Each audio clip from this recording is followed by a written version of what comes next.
Rio Tinto has announced a huge expansion project in the Pilbara, while its rival BHP Billiton released production figures showing big rises in coal, oil and iron ore output. But both find themselves in a new row with government over the proposed mining tax, with the possibility that any future increases in state royalties won't be offset. Here's Emily Stewart. Rio Tinto will go it alone, announcing plans to ramp up investment in the Pilbara just days after an iron ore joint venture with rival BHP Billiton was scrapped. This project will be the largest mining project that Australia has ever seen. It's of a huge dimension. It's a very complex project.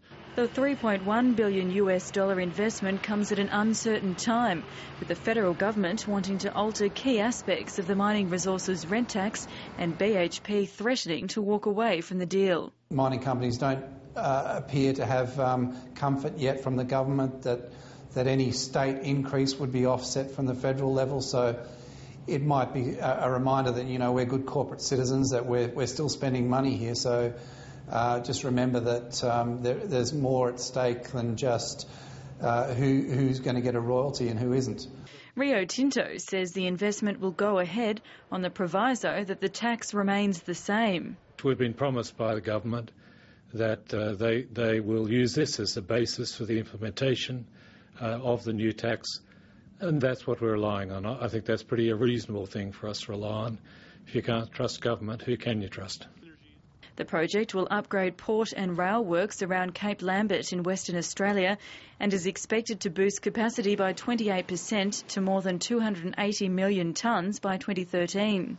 Rio Tinto has spent $6 billion in new investments since July, with $3.9 billion of that spent in the Pilbara.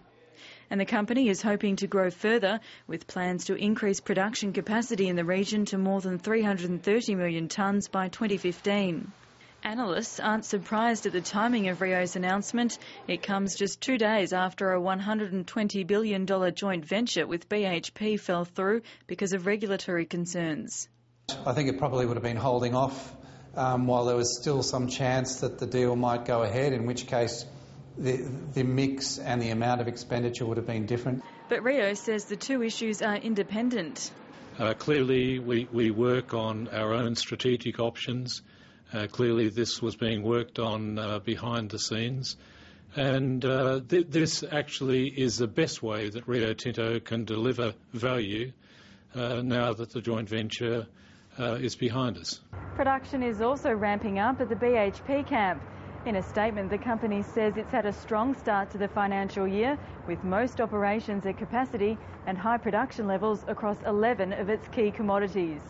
BHP says it remains positive on the prospects for many of its core commodities and the underlying performance of its business due to strength in the emerging economies and the ongoing delay in the supply-side response.